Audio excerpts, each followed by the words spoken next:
Something big is about to go down in San Antonio as recent reports out of Philadelphia highlight the San Antonio Spurs as the foremost threat to land French big man Guerschon Yabusele, who had an unreal season for the Sixers from three. Fellow Frenchman to Victor Wembanyama. We have to dive into the report from Jake Fisher on the Guerschon Yabusele front and what it means for the Spurs moving forward. But it's not just that, Keenan. We have another report also from Jake Fisher that highlights the Spurs could very well target another big from the Boston Celtics. And no, it's not recently traded Kristaps Porzingis this time, but it's another name we brought up on the channel before that could be a perfect fit. A lot of stuff to get into on this episode of Spurs Digest. And, before we get into the video, quick reminder, 70% of you are still not subscribed to the channel. We're pushing 8,000 subscribers. You guys have been supporting like crazy. Thank you so much. And if you want to keep getting the Spurs news every single day, hit that free button down below. We are your home for it. And Keenan, before we get into Guerschon Yabusele, let's just talk about the other guy that was named to the Spurs. It's a guy that I've talked about a lot. I've been hyping up a lot to be a Spurs backup this year, and that's Luke Kornet. Now, first off, Jake Fisher said the Spurs, league sources say, are looming as a prominent landing spot for big men on the free agent market as well. Sorry that I cut Luke Kornet's nose off. Not intentional. However, another center target sources say rival executives expect San Antonio to pursue is Luke Kornet. The Celtics' 29-year-old big man, look, he's never earned more than $3 million in a year, but in this mid-level market right now, with a lot of teams, namely the Spurs, looking to add some backup big men, and after his great performance in the playoffs and even this season for Boston, I see him as a great target. What are your thoughts on bringing Luke Kornet to San Antonio? I know we've discussed his name before, but this is more real than it has ever been. I think it'd be great to bring him into San Antonio because he's 7'2". He gives you quality minutes. He's played championship basketball on a championship team, of course. So you get to position him and you're like, okay, you can spell Wemby for 18, 19 minutes. And though we're going to have to pay him more than $3 million, we just saw Naz Reid got to a 5-year, $125 million contract. That is a 27.5 or something along those lines, $1 million deal a year. A lot of money. Someone like Luke Kornet, you get to bring him in. He can do everything that we need. Rim protect, rebound, spell Wemby. You also can play him side by side with Wemby because of how versatile he is. I think Luke Kornet would be a phenomenal pickup, and especially you could do it at maybe a 3-year, $20 million deal. So $7 million a year, double what he made, but at the same time, still a very cheap deal for a good backup big. Yeah, and a team like us, the Spurs, who are not really that close to the second apron right now, and even if we were closer, like, he's a kind of mid-level type guy, which you can fit in, depending as a taxpayer MLE, non-taxpayer MLE, we'd still be in the luxury tax, but like, you can make it work with Luke Kornet. And I think Keenan as well, San Antonio can offer a unique opportunity for him. Well, maybe not unique, because every team needs a shot blocking big, but to be able to come in and be that guy to fill that void of Victor Wembanyama, it's an incredibly crucial piece to this team. And rim protection is something that, let's be honest, Keenan, outside of Wemby, we don't really have. Last year, Biyombo, for the time that he spent in San Antonio, was the only guy that really filled that void. Sandro, as much as I love him, and Bassi, as much as I love him too, is like,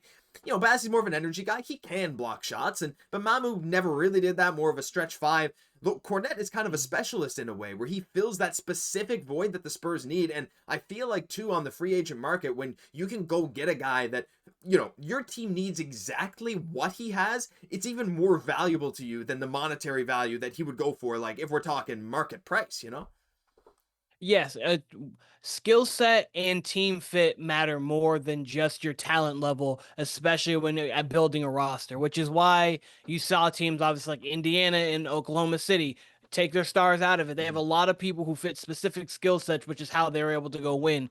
Luke Kornet may not be he is such a talented big, but he is a guy who fits the exact skill set and the exact need of the San Antonio Spurs, and you can't pay enough to an extent, of course, on that price. Yeah, for sure. And look, leave your thoughts on Luke Kornet down below, because, he's not the #1 target, and we're going to get into a guy in a second here, but I still think that he could be a great add for the Spurs, even if we do go out and get another big. Like we were discussing before this show, Keenan, we got to talk about Guerschon Yabusele. Now, he's a guy that we've talked about on this channel a lot. Just recently, I made a video on it. Go check it out if you haven't seen it already. I did too. Yeah, exactly. You too. Like, everyone's talking about it. We were talking about him last year, right? When he wasn't signed with the team yet, and we saw he was coming over after the Olympics. But from Jake Fisher again, multiple well-placed observers are describing San Antonio as the foremost threat to sign Yabusele away from the Sixers. But I'm also told Philadelphia's not abandoned the hope of convincing convincing him to stay. But look, the Spurs certainly boast a persuasive recruiter in the Yabusele chase, and that's our boy Victor Wembanyama. And again, having a teammate on that French national team, like we thought it would help last year, Keenan, but now looking at the makeup of the San Antonio Spurs, again, just looking at the roster, still have De'Aaron Fox, fantastic point guard to play alongside. Again, I think complements Yabusele's play style very well. Having Wembanyama, having a guy like Castle and Sochan, and even a drafting guy like Dylan Harper, Carter Bryant, the fit for the Spurs, the outlook for the future is a big selling point, let alone the roster now. It's like the future of this team looks a lot brighter. I'm sorry, Sixers fans, than the Sixers, right? Look, maybe Embiid will be healthy, who knows, but Keenan Yabusele comes in, I think a much better three-point shooter than people tend to think. Like, he shot 49% of his shots this past year were threes. He shot 38% on them, and the dude still averaged 11 and 6. Yeah, he's 6'8", but he plays like a big man, and you talk about a guy that can play even alongside Victor Wembanyama, this guy fits the bill absolutely perfectly. He is, to me, one of, if not the top guy I'd love to bring into this team. I want to bring him in because he fits everything that the Spurs do, and I think he'd be maybe more comfortable in San Antonio than anywhere else. Obviously, you already got a Wemby connection. We already know our connection with overseas players, as is Tony Parker, Manu Ginobili, when you're talking about people outside of the country that we've brought into the roster. 11 points and 6 rebounds a game, shooting 38% from three on a decent volume of threes per game. Like, if you can put him alongside of people, that's a legitimate shooter you have to worry about. Not just a guy where it's like, oh, he can hit if he's open. It's like, no, that's actually a guy you really got to close out hard on. You've actually got to make sure you can test every three-point shot he takes. That just adds so much to the offense with him being a guy like that. Plus, he's played alongside Wemby. That adjustment's not going to be there. And he's a smart player with energy. And a high energy guy, it's just going to be great to have that off of the bench. You probably most likely would have him off the bench. He comes in for Sochan, comes in for Barnes, and he's able to do Sochan a little bit mixed with Barnes, a little bit with the shooting and obviously the high energy. So a lot of what Yabusele does is what we need on this roster as well. I'd love to get Kornet and Yabusele. That both of them would fit perfect. Man, bringing them both in could be very, very interesting, actually, because look, I mean, there have been some rumblings about, Bassi and Mamu and like whether they could come back and this and that, but I mean, objectively, like, look, I like them both, but replacing them with level of guys like Guerschon Yabusele and Luke Kornet is kind of perfect because they're just better versions in some ways. I mean, they're not the same players at all, but like bringing in a guy who's known to be a solid rim protector on an MLE deal that's not going to hurt you too bad, and Kornet could be perfect, right? And then Yabusele, whatever he costs, like, he's not going to cost 20 mil a year. And I think the thing is too, like, again, Keenan, like we talked about, a guy with the performance of Yabusele, 11 and 6 for a 6'8" guy, 38% from three on a high volume, like, that is objectively a high value skill set, and I don't think he's going to go for maybe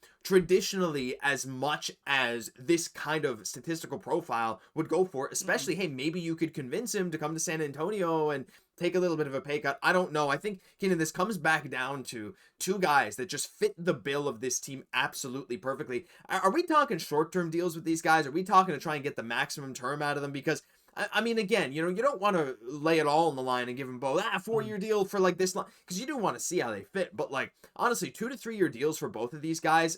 I'm talking, don't give them a 1. If you can get them at a steal for like a couple of years, I think that's pretty much what I would love to do. I would Luke Kornet a 3-year, $20 million deal. Yabusele a 3-year, $24 to $26 million deal. It's 14 mil, 15 mil a year for two guys that are going to come in and be high level producers. And obviously, I understand that the NBA Finals is not the same exact thing as the Olympics, but the Olympics do bring a lot of pressure because you're playing for your entire country. And we saw what Yabusele did on an Olympic stage, playing for his country against the U.S. We saw like. He was one of the reasons that Steph had to go bananas at the end of the game for the U.S. to go win, because he's not afraid of a moment.